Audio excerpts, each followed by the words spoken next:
seeing somebody having a paella at 7 o'clock in the evening in a restaurant, it makes me cringe.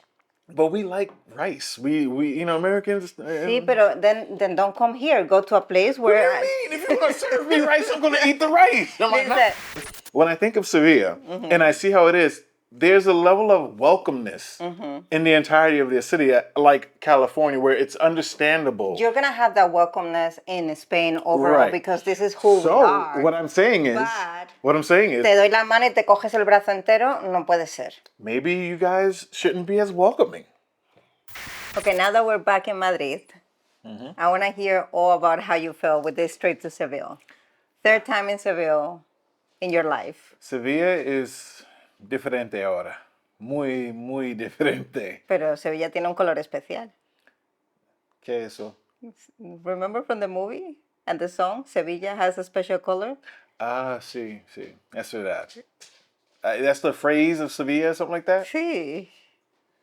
You know I didn't know that, right? Mi amor, you have heard that like 1,000 times, at least as many times as you have seen Ocho Apellidos Vascos.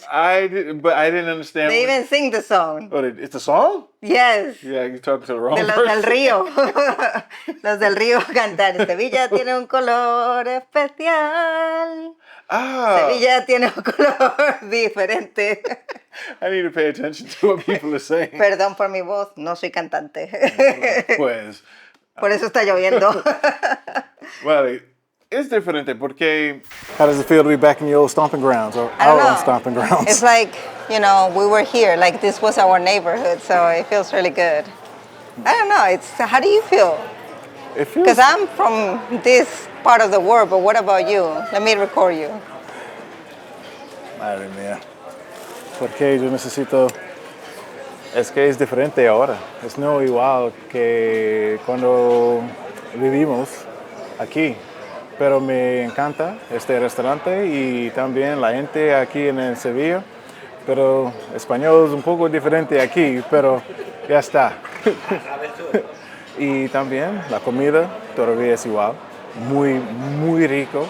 Y I don't know, me encanta. I'm so happy to be back. It feels good to be able to show other people something that you know, because now I feel like I'm on the inside. So yeah. Me encanta las calles. Sí. Porque es muy artístico. Sí. Además que era tu primera vez viendo una ciudad muy, muy española. Sí. It was your first time seeing a very, very Spanish city. Y porque la puertas es diferente, it's so much art there. It's just like the colors and los colores es muy, I don't know the word for bright.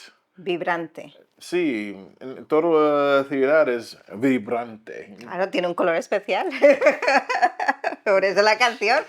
Yeah. Pero en 2020, it was good too, porque no hay mucha gente en la calle porque, 2020 es... Sí, a ver, en el 2020 nosotros estábamos viajando por el mundo, bueno, antes del 2020, y con COVID pues tuvimos que restringir un poco nuestros viajes, obviamente, como todo el mundo, pero pasamos casi 2 meses en Sevilla en el 2020. Y es verdad pues que con el confinamiento, todo eso, no había gente en la calle, no estaba, y también era octubre, noviembre. Octubre y noviembre eran. Entonces, claro, creo que no se puede comparar con 2020 porque era un momento especial. Es como cuando fuimos a Dubrovnik en el 2020, que no había ni Dios. Estábamos los dos solos paseando así y tal cual. But it is true that I was talking to the guy that we had breakfast at. That we had breakfast at? No, the bar in Seville where we're going to meet with our friends, with F&A. Ah, yes. And we stopped by and I started talking to the owner of the bar. And I was telling him how, everything was so different from 2020. And he said, what? In 2020, we all had masks. And now you see us and we took the mask off. So now we look ugly to you? I'm like, no, that's not what I mean. But it was like a funny, very civilian moment. See, that's the thing though. Like in 2020, in 2017, it was still busy, active and everything. And I was like, ooh, look at all the colors. This is beautiful. I love the tiny streets. I love that. I feel like I'm in I don't want to say a movie, but like one of those like action movies, even though it's not about action, just like how beautiful those sceneries look when you see them in movies. And in That it Seville, doesn't seem like it's it doesn't real, seem like it's right? real. Like there can't be a street like that. They had to make that street or something. But every corner you turn is like a photo that you should Yeah. be taking. Every corner, and that's the thing that I loved about Sevilla. Is like, Yeah. and then the food. Ooh, Back in 2017 and in 2020, we did all the touristic things, right? Yes. We went to El Parque Maria Luisa, we went to the Alcázar, we went to the cathedral. We did all those touristic things, those two visits. So this year, we didn't necessarily do no, they're all those touristic. touristic visit. We were just like in the outside area and learning more about the city. And talking about the food, I think my favorite thing that we discovered in this trip was that bar that was really close to To our accommodation.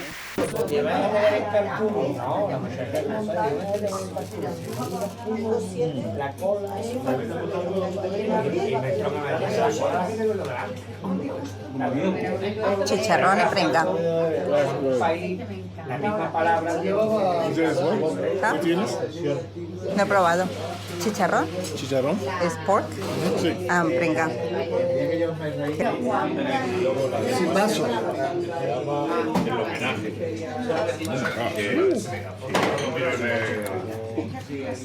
That is a lot of flavor. La anchoa. La anchoa. But that is good. This is good. And that was like one of the unique places that It felt I actually it felt so authentic. Yes. That was the thing. Like I didn't feel like even though it was in the area of being like the touristic spot, it just felt like the way to escape it because there's so much English I'm hearing right now, and for me personally, I don't like it. His face started, like, su cara empezó a cambiar, se puso rojo, estaba así como, he never gets upset. You never get upset. And you started getting your face. I look at you, I'm like, what's going on? It's not, I don't want to be, I really don't want to be that guy because I know that I'm also a foreigner here and I'm learning and I'm adjusting and I love where I'm at. I love this country. You like your journey. And I love Sevilla. Pero I wasn't seeing Sevilla. And that's the thing. I'm looking to get back into what I've known from the time we were here. And obviously in 2020, there was no people. So I really loved it. And now that there's all these people, all the Americans and the UK, all the tourists. Yeah. And I have no problem with people traveling. Enjoy. I have seen this comment in many social media, not in our pages, but like when I see, Americans reacting to European things and blah, blah, blah, I see a lot of comments from overall Europeans saying we're tired of seeing Americans treating Europe as a theme park or as a Disneyland. And I had not understood what that meant until the day that we got to Seville today. See, and now that you say that, I understand it, but I don't think you're looking at it the same way I'm looking at it. Okay. But first, I want to hear how you see it. How do you see it? I see that our city has completely changed to cater to foreigners. Meaning, when you go to Disneyland, let's say, right? Yes. You have like the typical burger place, you have the typical whatever, and everything is super expensive. And then the way that they behave is like they don't care about where they are. They care about the fun that they can get out of it. Okay. See, So I don't see it that way. okay, well, let me finish. So, for example, instead of seeing neighborhoods, because we walked this time a lot, like we went to, you actually had some accidents I had some blisters on my feet. that didn't allow us to continue our tour with Raul. By the way, thank you, Raul, for being with us that afternoon. But also, like I didn't see neighborhoods. I saw a bunch of accommodations. Every building had the box with the key thingy for people to go in. Oh, like with So the Airbnb like key boxes? Yeah, so like what happened to the neighborhood? What happened to Mari Carmen, Maribel, Paco? Like, and it could be whatever name, but what happened to the people that live in the city? Because right now the city looks like a major hotel. I always like to try to defend, my people. But can I say something else? Oh, go ahead. And then the businesses. Oh, here we go.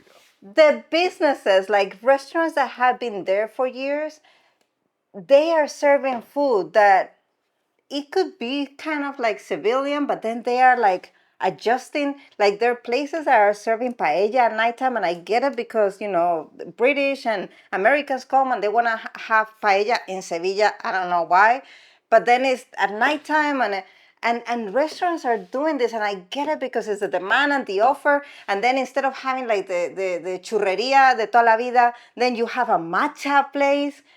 You okay? No. I get that. And again, like I said, we're looking at it two different ways. I can definitely see that, and you get it. Like there's a demand for it, but the thing is that you don't want the place or the home that, especially for Sevillians, to lose what makes it Sevilla or that essence of Sevilla. Yeah. Got it.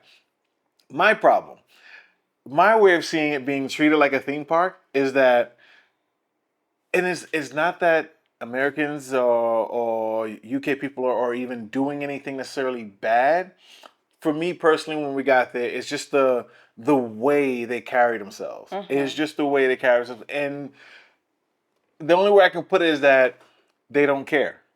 Like, I'm walking by history. I'm seeing all this history here, and I feel like if I tell some of them about the history, it's like, I don't see the attempt to understand or be a part of it. Yeah. You come here to a different country, and this happens all over the world. Don't get me wrong. You come to a different country, but you're not trying to enjoy the country. You're trying to enjoy your American or UK lifestyle in this country. Yeah. And to me, that defeats the purpose of traveling to a country. For example, the eating habits. Like, I get it that we eat at different times and everything, but seeing somebody having a paella at 7 o'clock in the evening in a restaurant, it makes me cringe. But we like rice. We Americans. See, but then don't come here. Go to a place where. What do you mean? If you're gonna serve me rice, I'm gonna eat the rice. Listen, I also have to say that growing up here in Spain, and my mother with the job that she had, we used to go to Sevilla a lot. So I know that Sevilla that was, beautiful, popular, there were tourists, but it was in a different way. Like it was a completely different atmosphere. And as I talked to the taxi driver that took us to Santa Justa and to the bar owner, she talked to a lot of people. I talked to a lot of people because I was like, how do you feel? Like, I want to know how you feel. I feel for you. And I know it happens here in Madrid, but because we don't go to the center of Madrid often, like, Pero es diferente. Ojos que no ven, corazón que no siente. Escúchame. Es diferente. Porque hay dos diferentes tipos de tourism en el mundo. Yeah, ¿vale? And I'm not saying tourism is bad. Like, no. Don't get me wrong. Porque, por ejemplo, I'm going to use, voy a usar Nueva York y California. Okay. Por ejemplo. En California, hay muchos lugares tú puedes visitar y Hollywood. You have the walk of the Hollywood walk, with the stars and everything. You have all the sets, the Warner Brothers sets. You have Disney. You have all the tour buses that go through the cities of Los Angeles. You have all that, and the welcome aspect of it is there. Like, as a tourist, you're there. In New York, diferente. Porque if you visit New York and you go to Times Square, you're a tourist in Times Square. I love how you smile.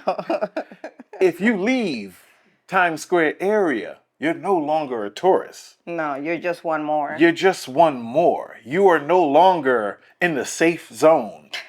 Safe zone. Yeah, Times Square is Times Square is dangerous. Don't get me wrong, you get robbed. But for a tourist, it's the safe zone. The second you step out of that zone, it's different. Yeah, because New Yorkers don't have patience anymore. Here, let me show you the approach, and so you can understand. If you're a tourist and you come to question me, and I'm in Times Square, just like if you come and ask me, oh hey, where is da da da da. Now she could come up to me to say, excuse me, where's blah blah blah, and I would know I'm in Times Square, so I know I'm dealing with potentially a tourist. So my mindset and mentality is I have to be nice, at least a little bit, like, it's over there, or down that way, or whatever. But if we are outside the barriers of the safe zone and you come up to me like, excuse me, like, Why are you touching me? Don't come on. It's just immediate no. And just keep walking. Excuse me, no. Just keep going. That's the difference of tourism. So when I think of Sevilla and I see how it is, there's a level of welcomeness in the entirety of the city, like California, where it's understandable. You're gonna have that welcomeness in Spain overall because this is who we So are. what I'm saying is, But te doy la mano y te coges el brazo entero, no puede ser. Maybe you guys shouldn't be as welcoming. I'm gonna tell you something. Be like New Yorkers. When we Spaniards, and I'm generalizing, obviously there's all kind of tourists, even Spaniards make mistakes. I'm not saying we're perfect or anything like that, but when we go to United States, what do? We go eat burgers. We go try your crazy chain restaurants. We go and see the crazy sodas and everything. We experience all that. You experienced American culture. Claro, porque ¿para qué te vas a ir a Estados Unidos si no es para ver cómo son las cosas en Estados Unidos? Para irme a Estados Unidos a pedirme una paella en un sitio que se llame Riazor, pues no. No. Unfortunately, mi americanos, mi amigos, no tengo una ¿Respuesta? Respuesta? Respond? Yeah, I don't have an answer. I don't have an answer for that because it's true.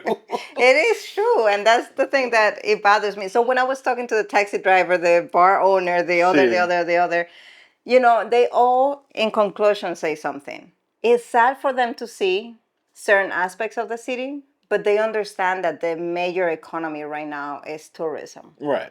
So one for the other, basically. Yeah, you have to sacrifice a little. If they have to complain about something, they rather complain about the overmassive tourism that they're receiving. But they are conscious about how it's shaping their society, how people cannot live in the city center or in the city surrounding areas, like El Barrio de Santa Cruz, that has been like a forever civilian, you know, neighborhood, and no longer because it's full of Airbnbs and apartments and so on. But that just tells you the evolution of Sevilla, right? Yeah. And for this being my third time there, I mean, thankful to Raul for the tour and the experience it gave us, because I learned so much. It made me fall in love with the city even more because the history, and like I didn't know it was a port city. Like that to me just blew my mind. I'm like, there was water here? There was water? And it wasn't the Guadalquivir, it was the No, sea. and then the stories of like I've passed by that damn cathedral so many times, and it's like the little Easter eggs you find, like just kind of still. Do you remember the story of Christopher Columbus? The story of Christopher, like, first of all, how do you get that kind of like pull? Like after you're dead, people still respect you like that. Like that's you have to discover a continent, the new India, the new world, the new world. Like the stories are so crazy. Even the statue that was a replica that they had to take away. Yeah. Like all these little details. Like I've walked by this church, I've seen it, I love the views, I love every aspect of it, and then to find out the stories. Like for me, that part of history. Yeah. I'm not the history buff like you are. Yeah. But those are the stories that I love to hear, and like the little Easter eggs you find inside the history. Because the walls, how in the middle of any construction you can see remnants of all civilizations. That's of how they bring things from Italica. That's the next trip that we have to go when we go to Seville. Raul, hemos hecho un plan. Nos vemos enseguida. And go to Italica and see the Roman city and everything, and see how they have taken so much to put in Seville city. But I don't think people appreciate, like, I know tourists don't appreciate that because they don't know the stories. Like, oh, look, this great architecture, so beautiful, blah. Spain is so old. Yes, that's what we're saying. But it's just that richness to it. So I'm very grateful to Raul for all the information. So I read something that is like right in there, like it hit me in the heart. And the sentence is, que Sevilla no ha perdido su alma. Seville hasn't lost its soul. Pero cuesta un poco más encontrarla. But it's a little bit harder to find it these days. Okay? So this brings me to the product of the week. Cada vez que voy a Sevilla, siempre voy a esta tienda. Now you like them all? Sí, cada vez que vengo a Sevilla, vengo a esta tienda. La última vez fue en el 2020 y hace un mes se me rompió el abanico que tenía. Era parecido a este, pero en negro. Y estos son los finalistas. A ver cuál cae. La tienda se llama Zadi Diza Dizal. Además, nos atendió un chico genial. And every time I go, I yes, buy the my store. favorites, my abanicos. And they have all kind of things, but their expertise are abanicos. They're painted by hand. They call abanicos? Esto se llama abanico. I still just call them fans. And I want to talk about that word in English in a little bit, but first of all, this is not a paid anything. I really love this store. Ahí es que encuentras el alma de Sevilla, son sevillanos, te hablan, te cuentan la historia, te dicen, tienen los mantones, tienen castañuelas, espadas. The store is amazing. Like we walked in there, the gentleman was really encanta. nice. I don't know his name, but he was really nice and accommodating. Like for me, Yeah. And I really love the place. Again, I've been going there even when I was working in Seville. I worked in Seville for a little bit, and I used to go there and like buy all my fans in there. And the last fan that I had lasted me until last year, and I Yeah, had bought it in 2020. So, but again, and these are not like the expensive one. These ones are like the medium price, so they're really beautiful. I love them. And what was I saying? what's the word? The word fan. Yeah, fan. I dislike that word in English so much because fan can be the one on the ceiling. It could be the one that is standing. It could be this. It could be anything. It's the same thing. Anything that throws wind for you is a fan. No, abanico. It has a beautiful name. Abanico. Eso, ventilador. Abanico. So, fan it's called a fan because what it does is that it's fanning. But hello again, Luffy. He's like he wants one as well. So it's fanning you. So it's giving you air. It gives you air. It's fanning you. No, but you're The like same way as minimizing the power of the abanico. I'm surprised you didn't go to that. A person can be a fan. I'm surprised you didn't go that way. Y eso. Because they also, your They also fan. find you. They slap you and they find you. We are a fan of the fans of Sadi Dizal. And now explain it to me. Okay. Because it has to be. And this has to do with, Sevilla tiene un color especial and all that. And there is this frase hecha that says, quien no ha visto Sevilla, no ha visto maravilla. If you don't see what? The one who hasn't seen Seville has not seen, he's seen wonder, like wonderfulness. Okay. The one that has not seen. So, Seville. maravilla, wonderful, rhymes with Sevilla. But is that exactly what it means? Because don't tell me that's the phrase, but then it's like you just haven't eaten in Sevilla or something with kids or... Like the cabrales and the chorizo picante. Yeah. Is that exactly what it means? Yeah, it means that the city is so beautiful that you're not going to see a city that beautiful anywhere in the world. So if you haven't seen Sevilla, no has visto el mundo. No has visto nada. As a New Yorker, I don't like downplaying my city, but for my love for Sevilla and the art and the colors, I have to agree. You have to agree. There is no city like Sevilla. And mira que Estambul es una ciudad muy bonita, muy colorida, but like Seville.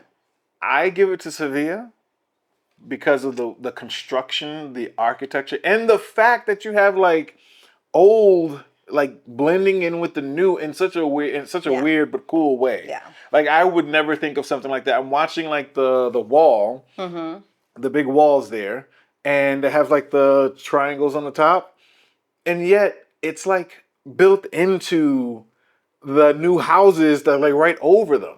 In the U.S., we just knock it all down. We don't care about that. We wouldn't try to preserve it. The fact that you not only preserve it, but also build on top of it and still leave it exposed, that to me is, it is a wonder. And then look at how proud civilians are of their city. And they have to be because they have such a wonderful city. No, it's not fair to have that much history. What do you mean it's not fair? You shouldn't have that much history. We don't got history like that. Like, you're kind of being selfish with the history. We need some more. Yeah, but it's wonderful to see the pride. Pride. It's wonderful to see the pride. El que no ha visto Sevilla, no ha visto maravilla.